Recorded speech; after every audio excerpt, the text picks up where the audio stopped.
In this episode, I sit down with Dr. Maggie O'Brian, who is one of North Carolina's few board-certified veterinary behaviorists, to explore what day-to-day looks like in a clinical behavior practice. From navigating complex medication cases to supporting overwhelmed caregivers, Maggie brings a wealth of insight into the evolving field of veterinary behavior. We dive into emerging treatments, the growing recognition of pain as a root cause in behavior cases, and the nuanced conversations that come with helping both pets and their people.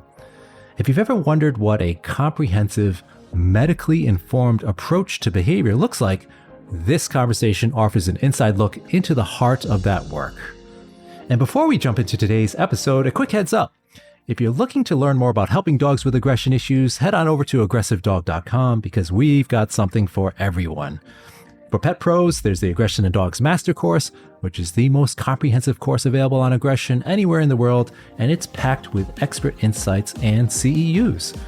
For dog guardians, check out Real Life Solutions, a practical course for everyday challenges like leash reactivity, resource guarding, and dog-to-dog aggression.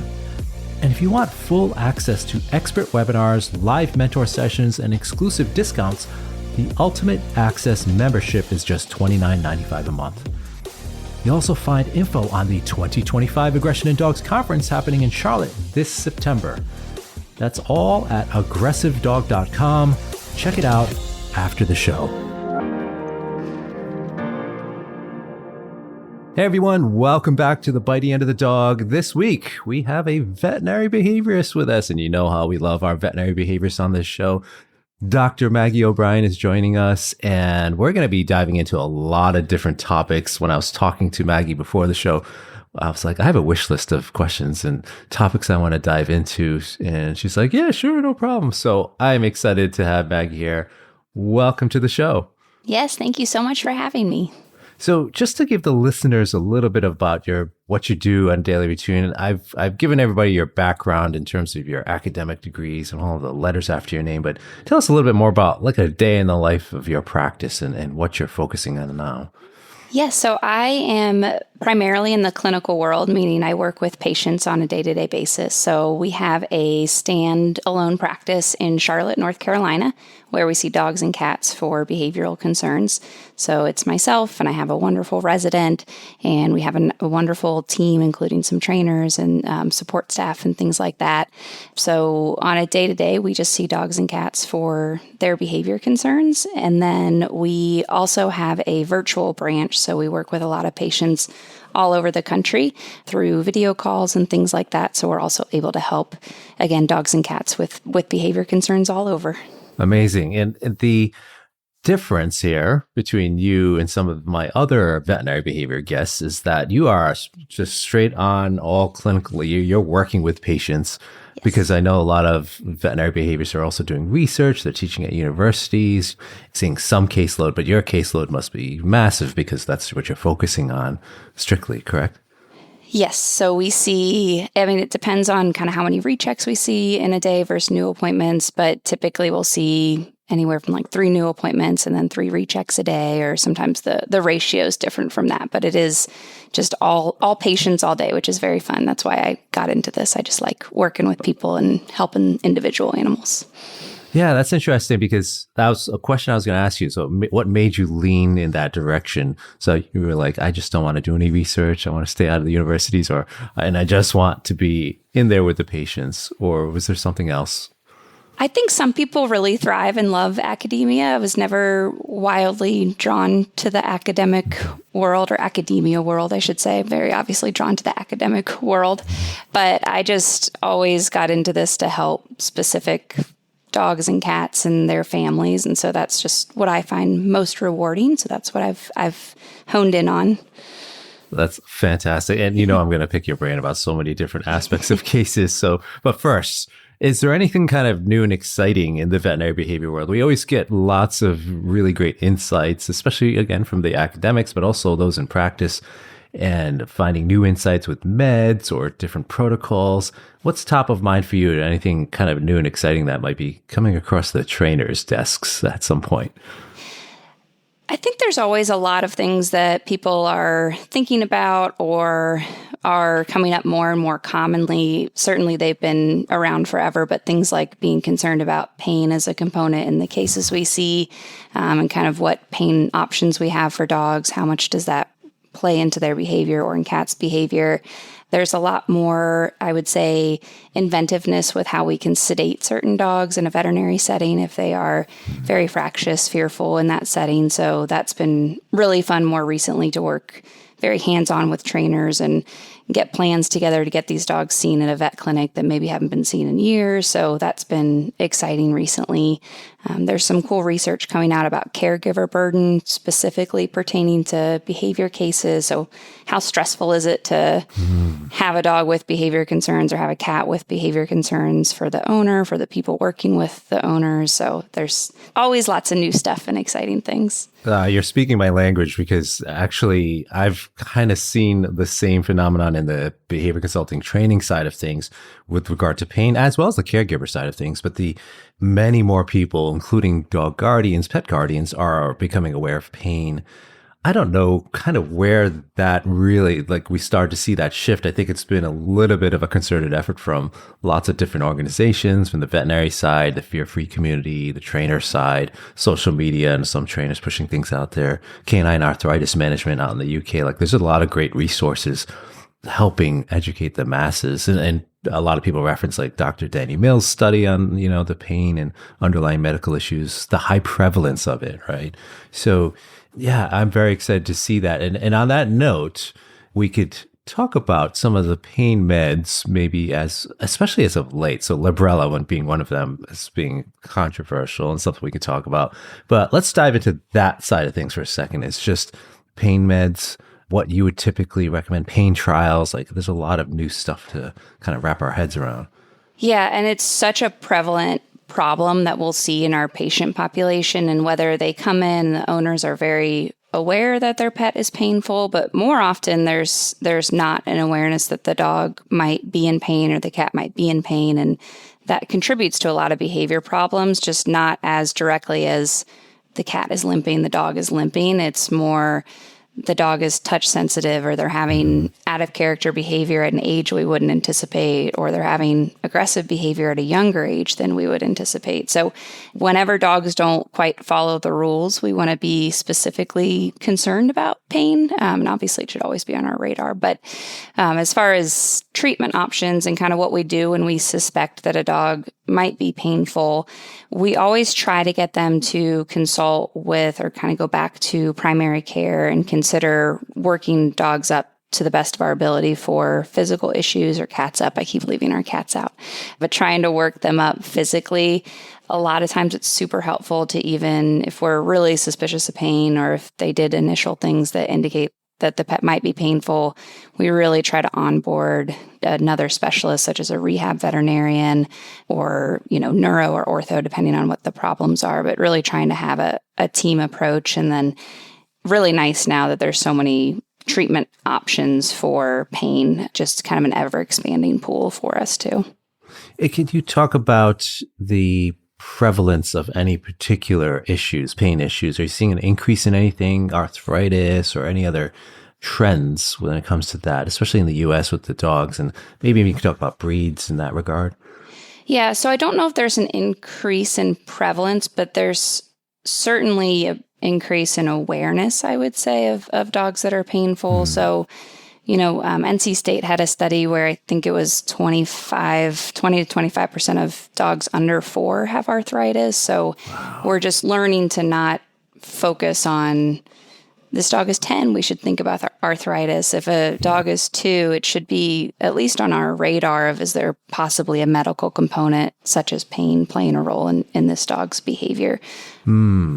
I wonder how much of that has to do with breeding and structural characteristics. Do you know if this study was looking at that by any chance? That one was a mix of breeds. I don't think they pulled out any specific one. And that was, I believe, more like people that work at NC State or are associated with it and volunteer their animals for it.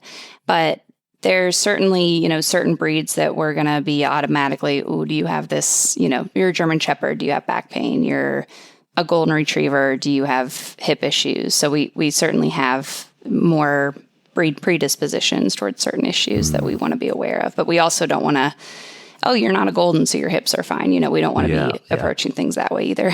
Yeah. So talk to us about Librela now. That's made the rounds on social media lately, and people are concerned. And what is your insight there? Yeah, so Librela is still fairly new. It came out in 2023, I believe. And so it is an anti-nerve growth factor. So nerve growth factor plays a role with arthritis and inflammation, and then obviously further down the line, pain awareness. So it's been in the UK for a little bit longer than in the US. It has shown to be very, very helpful for dogs. Certainly clinically, we have many cases that have a significant difference, I would say, in outcome based on being treated with Librela.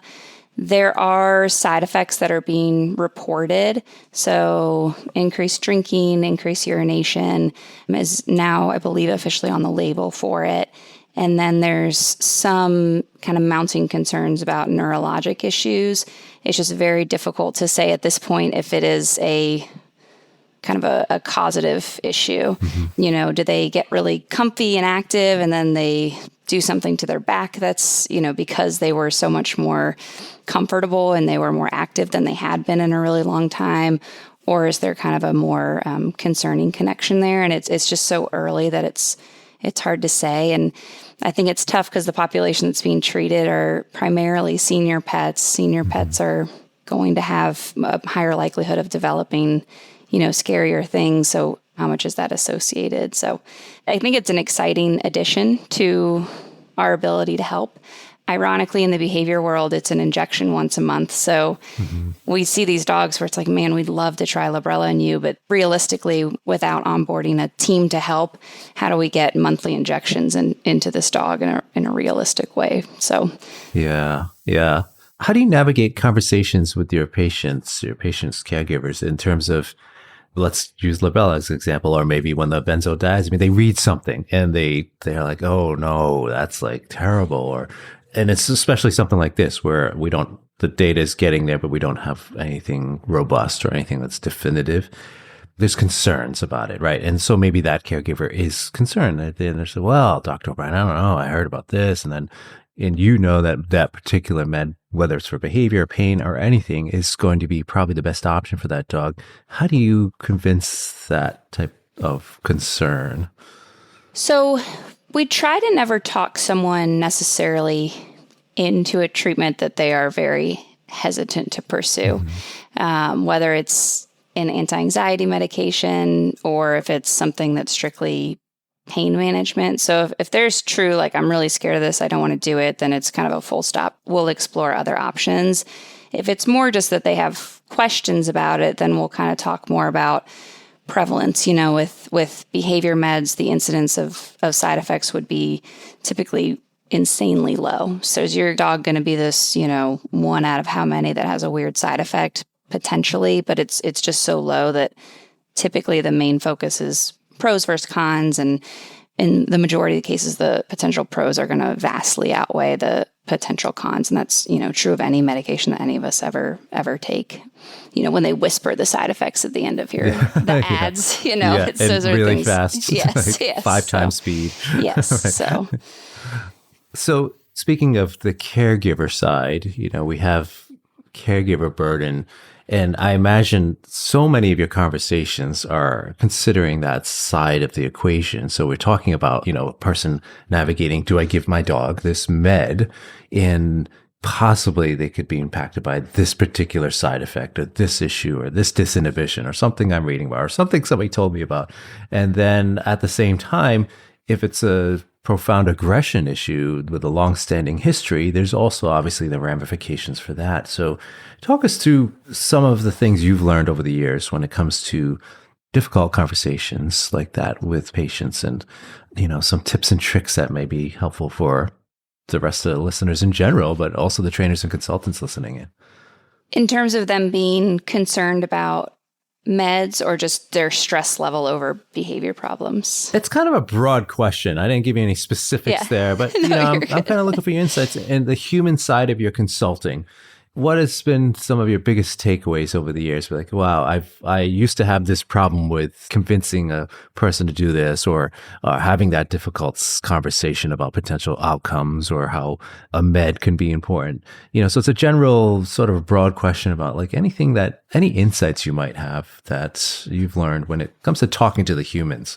Yes. So we do put our kind of therapy hat on fairly frequently, and some weeks feel like that's, a heavier part of our job than any other part of our job. But I would say that I try to outline our overall goals for patient care. So we want the dog to be happy enough with the plan we're laying out, or the cat to be happy enough with the plan we're laying out. We want the plan to be feasible for the owner. So I tell people, if this plan takes over 2 hours of every single one of your days, it's not an appropriate plan. So we need to figure out something that works for that individual. Mm-hmm. And then the biggest thing, because we deal with so much aggression, is that we need the owner to feel safe enough with the situation that we're living with. So they need to feel safe enough for themselves, for the pets around them, for the community around that pet. So I tell people on any of those three things, if we're not feeling like we're hitting, where we need to, then we do need to have a bigger discussion about, does it mean we change the plan? Does this bring up bigger questions for you about, are we going to be able to keep this pet in the home? If we can't keep the pet in the home, what are our options there? Because that's a whole nother conversation. So I try to just lay out those main goals and then emphasize, hey, if we're not hitting these things, you need to let me know so we can kind of regroup. I love that you've kind of, in a way, you've learned like the system of navigating conversations, right? So you get to a certain stage in a conversation, you kind of know where it might go. And that's tough because you have limited time in a consult, right? You're not going to spend 8 hours getting to know every single detail about this person as well as their case. So you have to be really efficient in that time. Yes. And luckily, we do have people fill out a lot of paperwork ahead of time. And then it does include questions like, have you considered rehoming? Have you considered euthanasia for this behavior problem? So having that helps navigate the conversation, because sometimes on paper, I'll think, well, this might be a behavior euthanasia discussion case. And they put, no, not even interested. So I know, hey, we're going into this with a plan of how to make things better. Sometimes you'll see cases where it's like, yeah, we're really at the end of the road here, and we know, okay, well, we need to talk about that on a bigger picture during the appointment.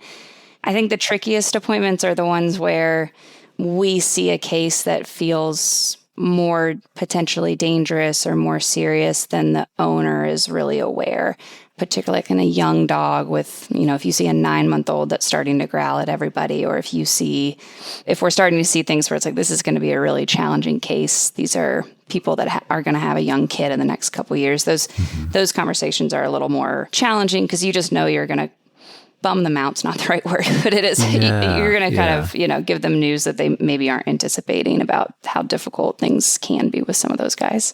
That's got to be really difficult too, is it's inevitable, right? We're going to have some periods of our career, we're going to have a higher percentage of those kind of conversations. So what do you do in those times when it's like, oh gosh, it's one bad, I'm not going to say bad, I'm going to say difficult conversation, one right after the other, where you're having to help the client see the reality of their situation? What do you do to kind of help yourself with that?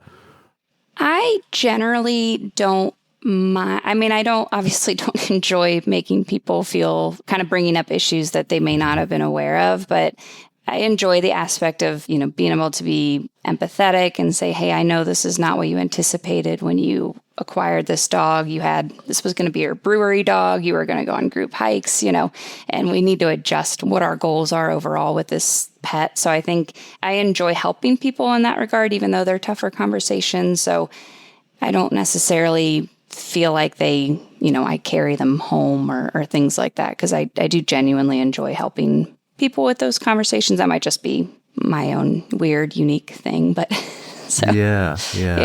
No, it's definitely not for the faint of heart when you have to have that many. It can make for a tough week or a tough month sometimes, right? Yeah, and luckily the really heavy ones are not wildly common. And I try to tell people, like, we're not doomsday prepping here. We just want to be aware, as your dog gets older, if you notice new things, if you see escalation, we need to be aware of that. And this is what we're here to do to help. And so I think always ending with, these are all the things we're going to do to try to improve the situation and get things in a better spot. So I try to always have a level of optimism, as much as it allows. Yeah. So just to back up a second, so you have this sounds like a nice intake form or way of getting some information. Does that contain elements of like a caregiver burden score? I think it's a ZBI or that particular tool. I'm seeing that used more in the veterinary field. Is that something that you find is could be helpful, or is this something you use? So we do not, and there's been conversations about whether we should include things like that. Obviously, we are not human mental health professionals, so I never want to dip my toe in an area where it doesn't belong. And so I think just personally, part of my potential concern there is, okay, well, if they come back with this form that says they're really struggling, I'm not the right person to talk to you about if you have serious mental health concerns. So I think that's been a little bit on the mind is, are we opening the door for people to feel like we're the appropriate person to reach out for care? Interesting point. Yeah. It's almost like you need to add another disclaimer there with a little checkbox, Yeah, like if you're struggling. And the nice thing is social work and veterinary care has definitely expanded, and just resources for people that are living with pets with behavior problems have wildly expanded. So we have resources now where we can say, hey, this is really hard. The situation you're in is really hard. Yes. Here are all these excellent resources that can provide help. And we're here to help too, but there's people that's their main space is to support the human side of things. Yes, I'm really happy to see that aspect of it coming into the field for not only veterinary social workers, but also for professionals to help pet parents know kind of how to navigate the after or even the during of a difficult situation. So I'm really happy to see that. I know Valerie Bogie as well as Marlene LaBerge are a couple that I've brought in for various aspects of the aggression space to talk about their expertise in that. And it's good to see that because it's so badly needed, right? Yes. For both sides, for both the patients as well as us as professionals. So yeah. Okay, I know this is what happens to me. I have so many questions that come up as we're talking that I tend to jump around a little bit. But I want to jump back a little bit on the meds topic and get your opinion on, since we're talking about questions from caregivers and, which med should I use and what is all this information swirling around on social media. But let's talk about over-the-counter or things that people can get without a prescription. So CBDs or pheromones, those kind of products. What are your thoughts and opinions on those type of recommendations? Yeah, so there's a fairly big nutraceutical world in veterinary behavior, just behavior in general. So nutraceuticals would be your pheromones, your supplements like Zilkene, and all of those options that are available over the counter for people. CBD is certainly one of those options that people will reach for. The jury is still a little bit out in terms of the dosing for CBD and can you find a safe dose to help with behavior? There's more information available with CBD in the pain world and the seizure world. So clinically, I would say when we have patients that are taking CBD, it's typically because their rehab veterinarian recommended it for pain, is the primary reason we ever have pets on it.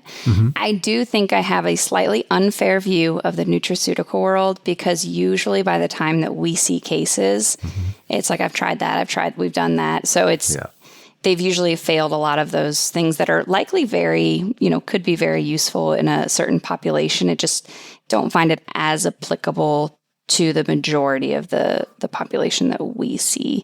We certainly reach for them, not infrequently, but more often we're discussing prescription medications. I'm going to answer or respond to this one carefully. So I get the same question a lot as a trainer or consultant. And of course, the right answer is ask your veterinarian or a vet behaviorist. But in terms of anecdotal experience, similar, they've tried, but by the time they come to me, they've tried all these over-the-counter things and these different products or gadgets or whatever. And of course, they haven't worked, or else they wouldn't be coming to see either one of us. So, you tend to get a different opinion of those products when you're in a particular seat. So totally understandable. Yes. Well, in that regard, do you see any of those particularly being effective for aggression cases or having sort of a higher percentage of efficacy with aggression cases? Anything exciting you? For the nutraceutical world or just just nutraceuticals. We can get into the other meds, definitely, but I would say none of the nutraceuticals wildly excite me for aggression at this point. And maybe that, again, is an unfair opinion of them. When you talk about non-prescription, non-behavior prescription, the most exciting outcomes could be management of pain and how much that improves their behavior. So how much of this problem is not a baseline anxiety problem, how much this is pain. And so I get very excited about that aspect because it's really rewarding and almost sad in hindsight to be like, oh my gosh, this whole thing was pain. Yeah.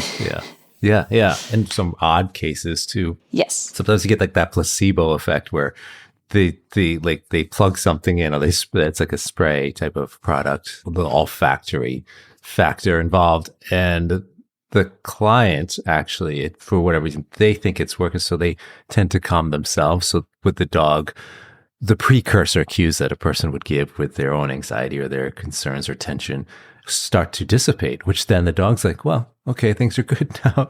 So it looks like it's working sometimes when it's actually not, which is totally fine though. Yes. Right? Yeah. Placebo effect is very, very real. Obviously in humans, then absolutely in humans' perception of their pets, because that's a whole nother layer of kind of making judgment calls. Mm-hmm. But all those kind of fall under, for me, they're not going to hurt. They may help. Mm-hmm. And so there's certainly things that are absolutely worth trying, and you'll get people that feel like they're game changers, and that's a wonderful thing. So absolutely. Now there are a few that you always want, well, with any of them, we want to inform our veterinarian or vet behaviorists what they're taking, but there are some that can interact with other meds, correct? Yes. So CBD in particular can interact with some of the anti-anxiety medications. So it has some overlap, for instance, with how it's metabolized, with how fluoxetine is metabolized. Fluoxetine is a very common medication in the behavior realm. And then CBD tends to be a very common one that people will do over the counter. So it is very, very important to let your vet know what your dog is taking so they can kind of screen for, do we have anything here where we may not want to have both those things going at the same time. What's a potential side effect or outcome if it's... So theoretically, you can increase the levels of one because of the way that it's metabolized through the liver. So it can change the level of the drug. Clinically, we don't know how much that actually is a risk for that pet, but we just know that they use similar pathways to kind of get through. Is serotonin syndrome a risk with over-the-counter or nutraceuticals in combination with one of those, or is that more when we're looking at prescribed meds? In theory, it could be because some of the supplements are precursors for serotonin. Clinically, I would say we have very small levels of concern with combining those things, but it is always good to be fully aware of, because if we're getting creative with medications and we're starting to play with multiple things that increase serotonin, that might make us, well, let's just to be overly cautious, let's get that supplement off the table if we're getting more creative on our end as well. So we definitely like to know everything that people are giving their pet.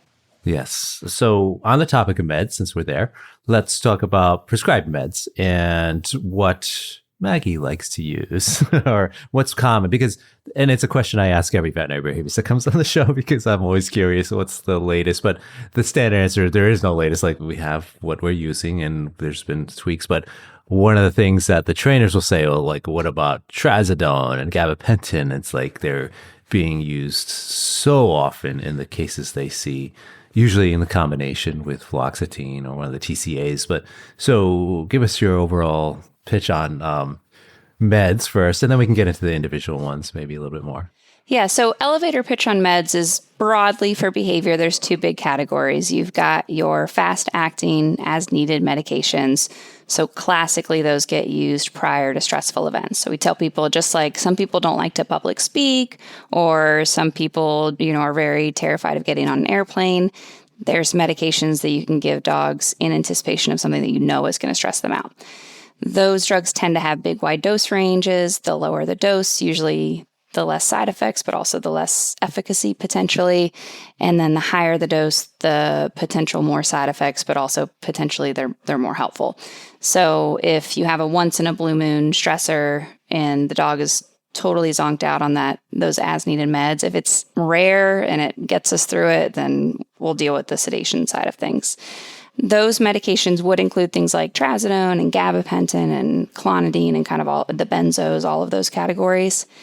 They can be used daily, kind of in contrast to using them just as needed. The only issue potentially with using them daily for anxiety alone is that you get this dog or cat that feels better, then they feel worse, and then they feel better, and then they feel worse. So you get a lot of seesawing, and then you also get like this ride or die, if they're really helpful, on when the doses are due. So people will be like, oh my gosh, it's 6 o'clock. Can I please give clonidine? Like they're just desperate for the next dose of it. So the other categories are long-lasting daily. So those are typically pulled from antidepressants in people, and you are trying to get the baseline level of anxiety, reactivity, poor impulse control, whatever it is you're trying to target, to a lower baseline every day, but not change their personality and their goofiness and their joy, because those are all things we want, obviously. Absolutely. So let's do this. Let's take a quick break to hear word from our sponsors, and then I want to dive much deeper into the meds side of things. So we'll be right back. Thanks for tuning in. I've got something really special just for podcast listeners. To celebrate the 6th annual Aggression in Dogs Conference, I'm offering a limited time bundle deal that includes the Aggression in Dogs Master Course, plus over 30 expert-led webinars on topics like how to break up a dog fight, dog-to-child directed aggression, fear-based aggression, dog-to-cat issues, genetics and behavior, resource guarding, dog-to-dog aggression, and so much more. You'll learn from some of the most respected experts in our field, including Suzanne Clothier, Dr. Christina Spalding, Grisha Stewart, Laura Monaco Torelli, Trish McMillan, and Dr. Tim Lewis, just to name a few. You'll also get access to live group mentor sessions with me and join a Facebook community of over 2,000 professionals, all working with aggression cases. The total value of this bundle is over $3,000, but you get everything: the full master course, 30 plus webinars, live mentorship, and community access for just $595. Only 50 bundles are available, and this offer expires on October 31st, 2025, or when they sell out, whichever comes first. Just head to the show notes and click on the link for the Aggression in Dogs Master Course and Webinar Bundle to grab your spot.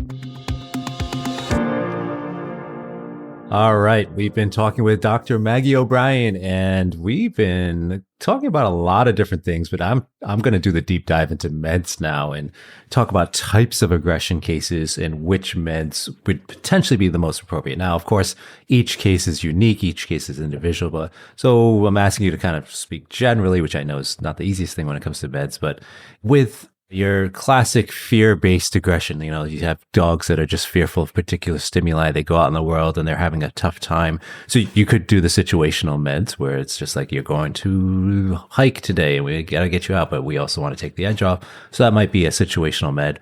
And then you're looking at the antidepressant class. Those are the SSRIs, maybe, or a TCA class drug in which to help treat the fear. So we're talking more not just a dog that's afraid of garbage cans once in a while. We're thinking of dogs that just have a tough time outside. Not completely learned helplessness, but just, picture that kind of dog. What are you looking at there for meds typically? There's a lot of individual variation. So I tell people we do have certain meds that we might reach for with certain presentations. Unfortunately, dogs do not read our books and go to our presentations and say, yes, I have that problem and I will do excellent on that drug. So there can always be an element of trial and error, but there are certain characteristics that might point us towards certain meds.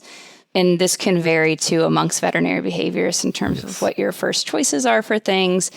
Typically, if we are seeing an aggressive case where the pet may have poor impulse control, like the owners can't see the problem coming until it's happening. So it's like, I didn't even know they were upset and they bit somebody, where we really want impulse control.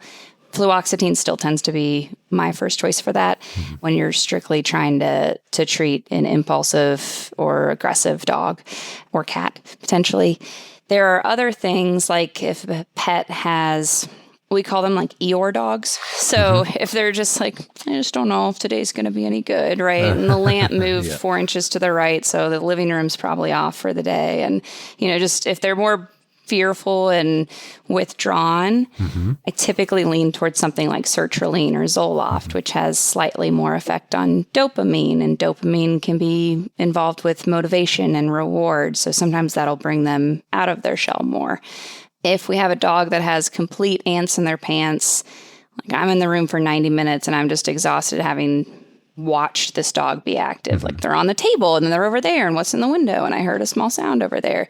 If they're very, very busy-bodied, that might make us lean towards clomicalm or clomipramine, which is a tricyclic antidepressant. There's more impact on norepinephrine, which plays a role in that hyperarousal vigilance, on the go. So there are certain things that I joke with the assistant. I can say, like, I heard the dog asking for clomicalm through the hall because you can just hear their tippy taps for 90 minutes straight. So there's certain things that might lean us towards one or the other. But I tell people, like, your dog might look perfect on paper for something like Zoloft, and then we're going to find out 2 months from now that venlafaxine was the ticket all along. So we have guidance, and it can certainly help, but we're always ready to shift gears if clinically we're not getting the outcome we want. So it sounds like when deciding on the appropriate med, which you feel is the best for the case, you're looking more like a personality profile versus a contextual type of aggression or behavior issue. Yes, I would agree with that. So it's more just what's your overall, like, are you more timid? Are you more fearful? Are you 0 to 60? Are you constantly on the go, as opposed to conflict aggression gets this problem, or, so it's more based on personality than specific diagnosis, I would say. What about the dogs that are, if I was to describe the personality profile here, just a dog that is not showing signs of fear, what they might have labeled like conflict control aggression years ago, or even dominance aggression years and years before that. But, the dog that is proactively sometimes using teeth to gain access to resources or to control the people in their environment. So we're not seeing the fear signatures. We're seeing hard stares, agonistic puckers, high flagging tail, straight spine alignment. So just, I'm going to come over here and make you get off the couch, to the other dog or to the person. And so they're not responding to necessarily thwarting off a threat. They might be competing for resources, but they might be saying, okay, I'm going to proactively say, you need to go there, you need to go there, which is not a common case, but would you be looking at meds for that kind of case? Yes. And typically, and again, it would depend on the whole pet, but I would typically, on what you just described, fluoxetine would still be top of mind for that. Interesting. And do you see a lot of those kind of cases, or is that much far few between? We don't as much. Cats tend to present slightly more in that way when you're talking about relationships between cats in the house. You'll get more of that. Yeah. Offensive kind of Lion King, everything that the light touches is mine kind of, I'm going to sit at the top of the stairwell and monitor everything. When we see dogs for resource issues within the house with another dog, it's more often that they are more insecure and the couch is over there and the dog's near my mom. And, they do present in a more anxious, concerned manner than a cool, calm, collected, everything around this is mine. Yeah. Kind of speaking of that personality, let's talk about maladaptive behaviors. Let's just use a border collie, since we're talking about a dog that wants everything to be in its place. Yes. What do you typically go to if you have a dog that's presenting maladaptive, herding, or chasing the people trying to keep the people in the home? They're just trying to leave, or get up to go to the bathroom. They're biting at their calves because it's a lack of enrichment. So we determine, okay, this dog's just not getting its needs met. Do you kind of look at, let's try to meet the needs first, or do you say this dog has gotten to the stage of, well, we should probably separate this out a little bit. We could get into compulsive stuff where the dog's starting to chase shadows and lights, or we're just seeing it manifest in a different way. The dog's just hurting people in the home, but it's hurting people. It's like putting teeth on skin now, and it's getting very common, happens on a daily basis. What would you think of the med profile there? Generally, we would still, I don't necessarily approach things wildly stepwise. So I tell people, if it's, yes, this dog is under-enriched, they have GI issues, they likely do have some level of anxiety or impulse control, or meds could help. I like to be in a position where 6 weeks after we've met with them, we're like, we're doing better. I don't know exactly which one of these is helping, but we're doing better. I am so much more excited to be in that position than super stepwise. And then it's, 8 weeks later and we're like, well, we kind of talked about the GI stuff. Let's start treatment for that or start looking into that. And two, I think the potential problem with being very stepwise is that a lot of these guys they need more enrichment, they need training or behavior modification, they need meds. So if you do it super stepwise, it could look like, well, the training's failing. Well, the training would have gone great if they were on medication and could focus for a second. So I don't know that I actually answered your question, but... No, it totally does, because it makes me think about the juggling of all of these potential balls of what could work. Yeah. So why hold off one, especially...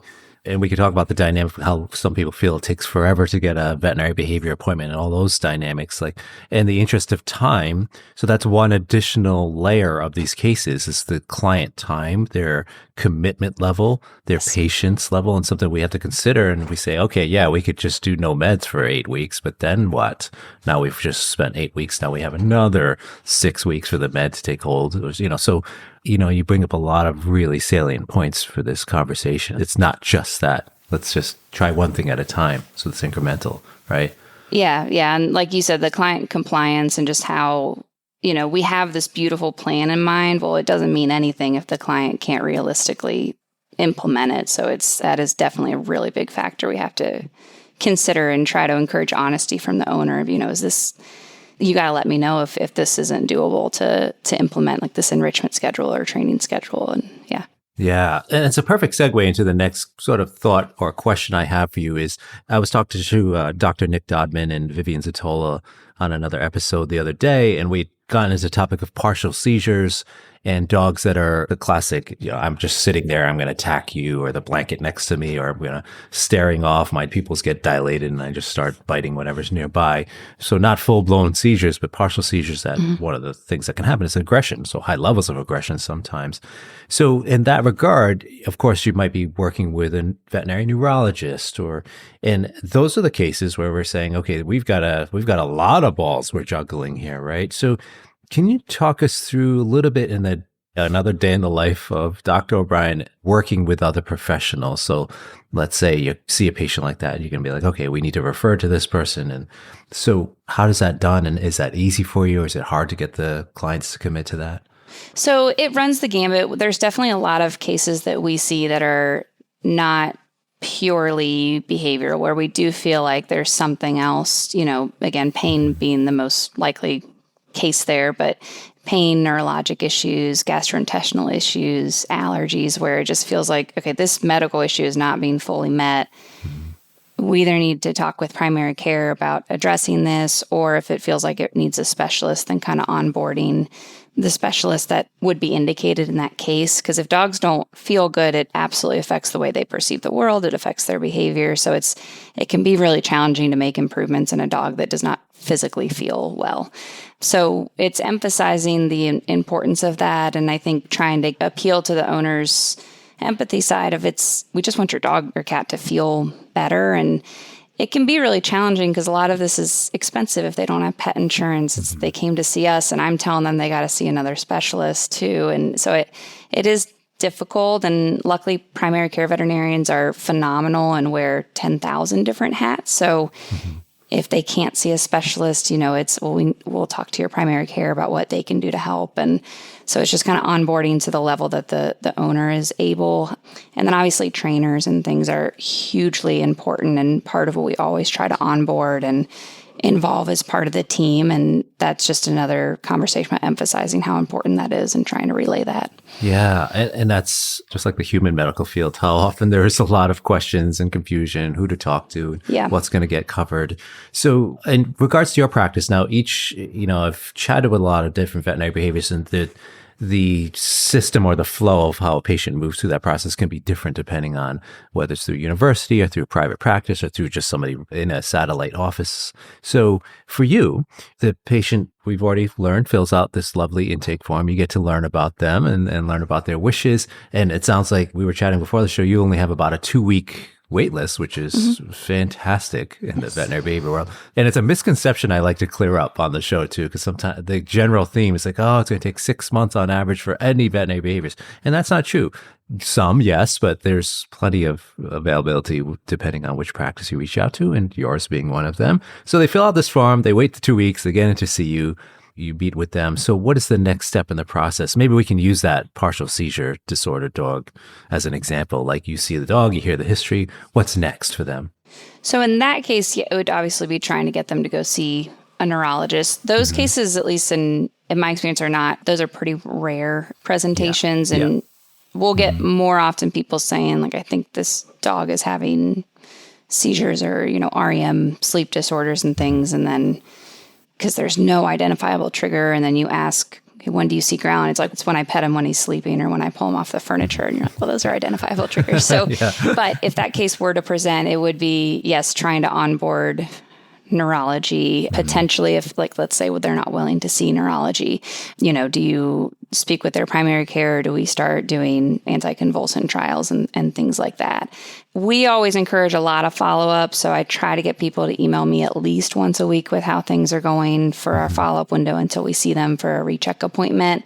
I tell people, like, it'd be great if we could meet for 1 hour, your dog or cat goes home and you never have another problem a day in your life. That is just not how behavior cases go typically. So we're going to need to zigzag somewhere along the way. So I try to make that clear from the jump that part of this plan we're going to need to adjust based on your dog's response or your cat's response. So we try to encourage a lot of follow-up, and then we'll also try to get the ball rolling if we do feel like other people are indicated to kind of hop along the team. So if I think neurology is indicated, then we'll submit a referral for them. That means that neurology department's going to reach out to that client. So trying to provide, as few roadblocks as possible and get them the help they need without putting all of the work on the owner can be, I think, helpful as well.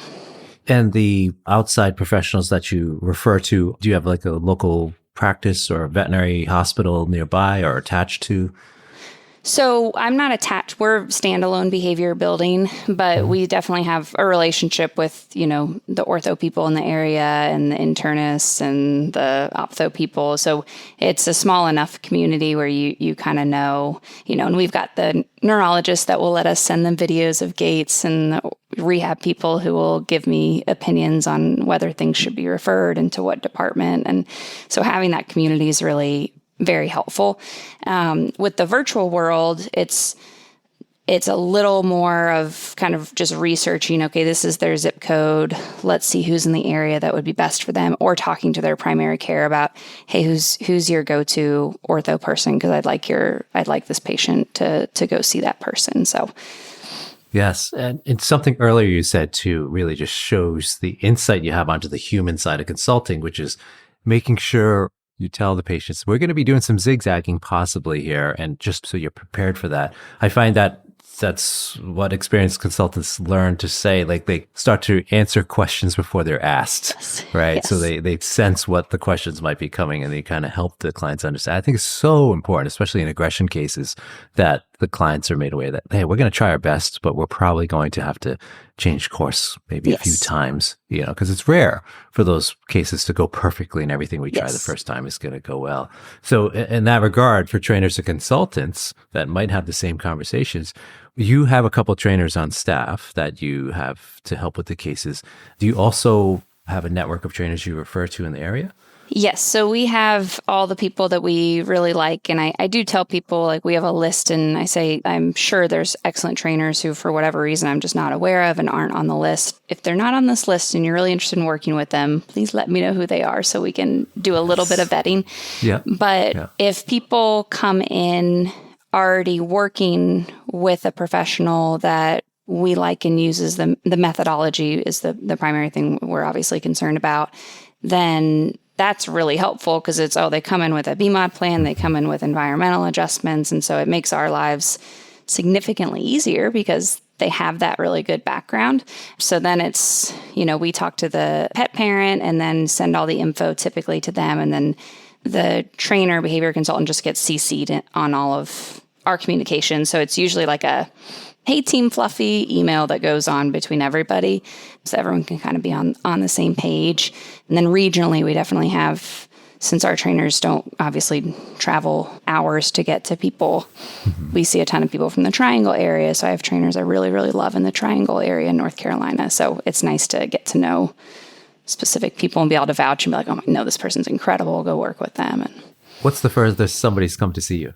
4 hours, I believe, is the okay. furthest. Yeah, we had someone from Georgia come at some point. Yeah. Okay. Maybe we'll get somebody to fly in now that they're listening to the podcast. Now when people call and they're like, oh, it's 4 hours, we say we have a virtual option. And people are like, yes, I will do that instead. Yeah. Is that in-state only, or can you do anywhere in the U.S. for the virtual option? That is national. So Wonderful. Yeah. That was that also changed during the pandemic? I know that was a kind of a weird thing for veterinarians before that.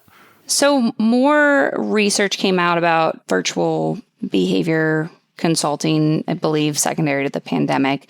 I was in residency for the pandemic, so we didn't open until, obviously there's ongoing things, but we didn't open until kind of the worst of it was through and we could do in-person appointments.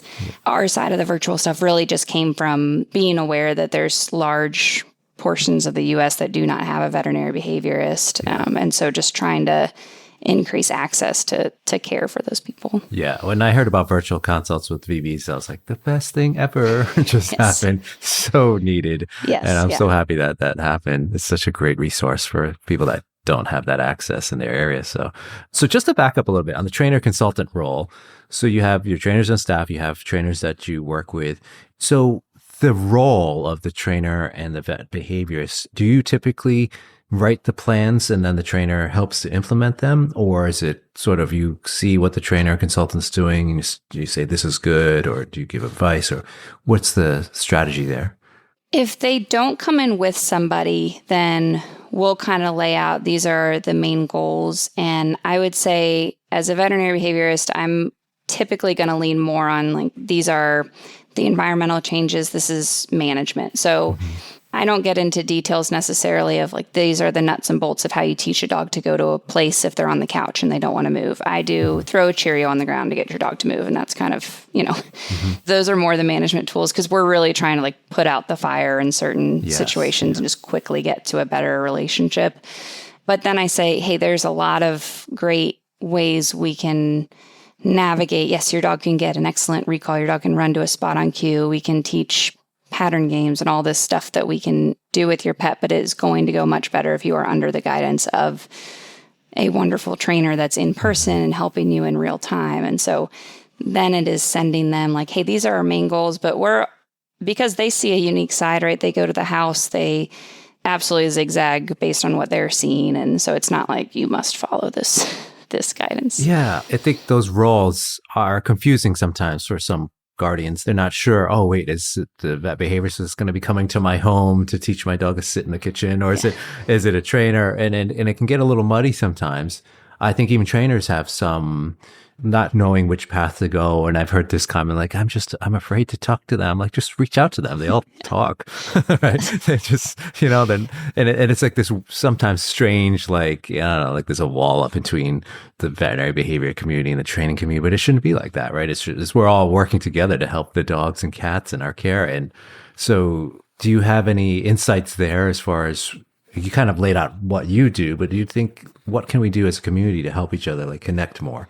Yeah, I would just say love when people come in with trainers on board. We love when people reach out about cases that they think might be warranting referral, or if people come in with a really good trainer, then we're like, oh, heck yeah, again, this makes our life easier. So yes, I would never want someone to feel like I can't reach out because it's so much better when they are working with someone like that.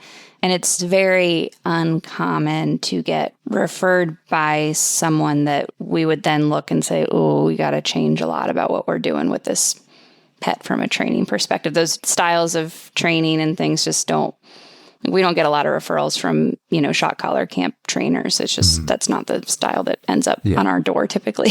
Sure. Yeah. Which is, that kind of works out for you in some ways. Yeah, because that might be a little more awkward Yes. Yeah. It's always hard. I'm sure you having it. And same thing for trainers. If their clients seeing a veterinarian that might be giving advice that is not part of their plan, that's a tough side of things to navigate. But If you guys get a chance, go listen to the episode with Dr. Chris Pockle, and we've talked about, how to mend those issues or those relationships as well. Yeah. Okay. So in the last 5 or 10 minutes here, I'd love to hear maybe about an advanced case. Now, so we have a lot of dog pros and veterinarians and people that are working behavior cases in the listenership here. So walk us through maybe a case or two, something just top of mind, some advanced case, some unique insight or discovery, or something that went really well for you in your practice. We had a very recent one that I think from a team perspective was fun, where the pet came in for fear aggression of unfamiliar people, but also one of the big issues was really challenging to see at the vet, and had kind of been either like pulled through a door for rabies injections or put in a squeeze cage. So really like last resort handling techniques. So I've worked with this family for a long time, and we'd gotten so much better on leash reactivity and people coming in the house, but the vet visits were still not going well, and despite medications and things like that. But we finally were able to convince the pet parent to onboard a trainer in their area, because they were not local to Charlotte, and work on injection training, which I think is such a cool area. So we call it the Squish and Boop, which is from Ohio State, where I did my training. But just training a dog to be, cooperative care world, being very willing participant in not sneak attacking, and so being very in on the game of how to do injections. And so still, again, it's expectations. The goal was not, let's get this dog examined and vaccinated wide awake, but it was like, we've got to make injections doable for this pet. So they worked really hard with the trainer, and then the trainer was able to go with, because the primary care was like, heck yeah, whoever wants to help. So the trainer came day of the visit, and we were able to get her a much less stressful sedated exam earlier this week, which is super exciting. Yes. Such a big hurdle for some of my clients too, is just getting to that vet to get the basics done. The dog can't be handled. Sometimes that, and the game-changing aspect of it when it finally gets done, and seeing like the relief on the person's face, and and if it's done in the most efficient way and most caring way for the dog, the kind of relief the dog gets to, like, that wasn't so bad. I had Tabitha Kucera, who's a LVT and does a lot in the handling side of things, just gave a wonderful webinar on handling cats and dogs that can experience these issues. And it's one of the misconceptions, I think, especially on the trainer side, that I've seen, is we have lots of lovely cooperative care techniques. And when we're doing it on video, it looks perfect at home. So we get these lovely chin rests, the dog's all happy, food's involved. But we have to remember that's not going to look perfect in the veterinary environment, especially if you haven't practiced there. And practicing there as much as you need to have a completely visit that's showing no signs of stress at all is next to near impossible most of the time. So it's just something I like to mention, because we see, again, social media influencing us like the perfect situations all the time, but it doesn't look like that. The goal is decreasing the intensity and frequency of the stress for the dog, and making sure they feel safe as possible, but still getting what we need to get done as caretakers, right? And I think part of like that case was they put an immense amount of work into it. So this was not like they worked on it for 2 weeks and then it was, we started working on this months ago. So yes, with cooperative care and veterinary handling, if you want to go down this path, it is going to be time intensive typically. Yeah. So trying to set expectations for that.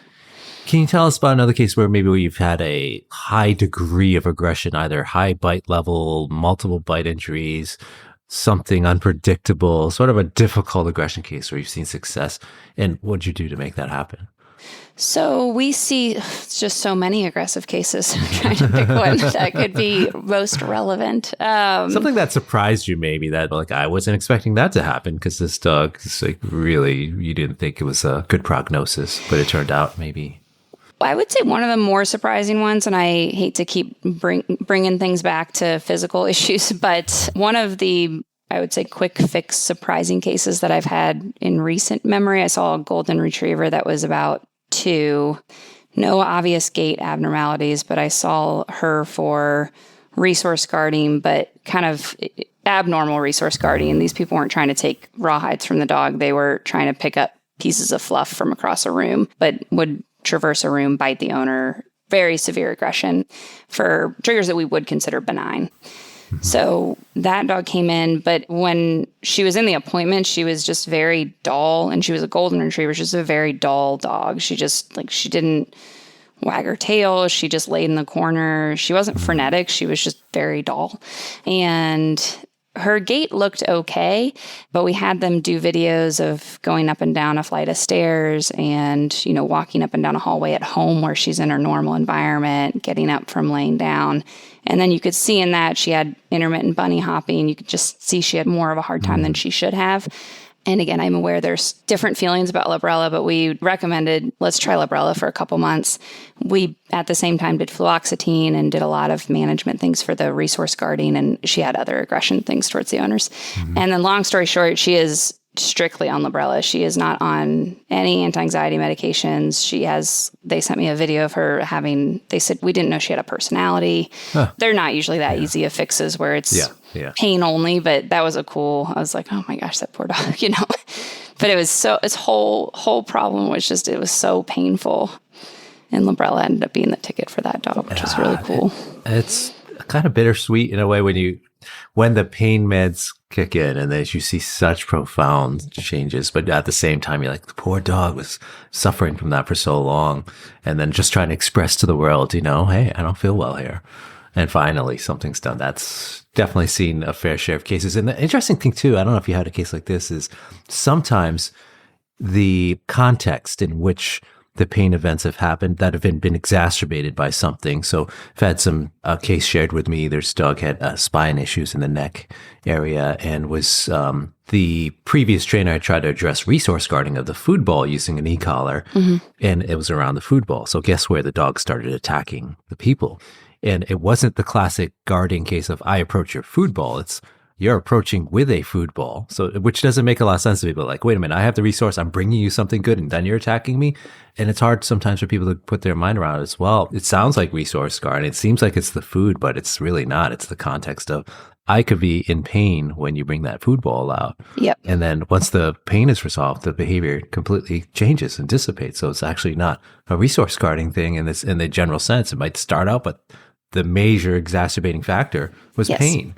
So. Yeah, and it's kind of whenever they don't follow patterns that we anticipate, there is this question of like, what are we missing here? Why it's just, when it's a weird presentation, it automatically rings like either something off in the environment or something is off with the dog, and just what piece are we missing? Because it's not a normal presentation. Yeah. I love those kind of cases. I don't like seeing the dogs in that, but I love problem solving those kind of. They're very interesting. Yeah. So in this regard, if you have one takeaway message for everybody as a vet behaviorist, what would it be? Just you're like saying, I wish everybody out there knew this when it comes to helping dogs. What would it be? I think in general, we would love to see pets as soon as possible if they are starting to notice issues. So I would love if people brought it up to their veterinarians that they had concerns about behavior, and then they could kind of get pointed in the right direction, either from a training perspective or a veterinary behavior perspective. But we tend to select for very last resort scenarios where it can be sad, I guess is the right word, to kind of look at a history and say, man, if we could have seen you 3 years ago, we really could have had a different outcome than what we're dealing with now. So we always wish we can see cases as soon as they're starting to see issues, because you can have such a different outcome, and just helping them get the right resources as soon as possible, as opposed to, potentially doing things that may accidentally, by no fault of the owner, they're trying their best, but, potentially do things that might push us in the other direction for a couple of years, and then we kind of get on board. So yes, I 100% concur with that thought. I wish people would come to see the professionals much earlier than letting it escalate or spiral out of control, or the emotions, and so many other things that can happen if you wait. So Maggie, this has been wonderful. Where can people find you or learn more about you and anything you're up to, and where do you want to send people to if you have anything going on? Yeah, so I am in Charlotte, North Carolina. So we have Southeast Animal Behavior and Training for anyone in the North Carolina-esque area. And then we also have virtual veterinary behavior medicine. So that's our virtual option for folks that may not have a veterinary behaviorist available to them locally. We have that for anyone in the country. On that service, we do typically monthly race-approved CEs for anyone. The credit for CE is available for RVTs and DVMs, but anyone's able to join those, and we just go over a behavior topic every month. So I think we already did January, but February's will be inappropriate elimination in cats. So those are obviously virtual. And then, that's kind of what we're up to. And then just living a clinical life, Wonderful. Maggie, thanks so much for coming on the show. I learned so much. I wish I could have you on for the rest of the day, but I wish you well in the future, and I hope to see you again. Yeah, thank you so much for having me. This was very fun.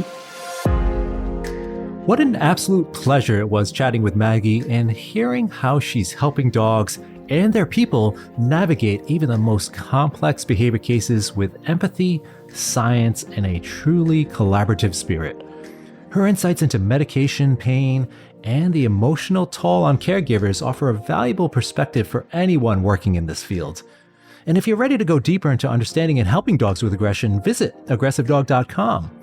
Whether you're a professional or a dedicated dog guardian, you'll find everything from the Aggression in Dogs Master Course, which is the most comprehensive program of its kind, to expert-led webinars, informative articles, and the Aggression in Dogs Conference happening from September 26th to the 28th, 2025 in Charlotte, North Carolina, with both in-person and virtual options. And don't forget to check out our Help for Dogs with Aggression bonus episodes, which are solo shows where I walk you through real-world strategies for issues like resource guarding, fear-based aggression, territorial behavior, and more. Just hit subscribe or head to the show notes for more info. Thanks for listening in, and as always, stay well, my friends. Friends.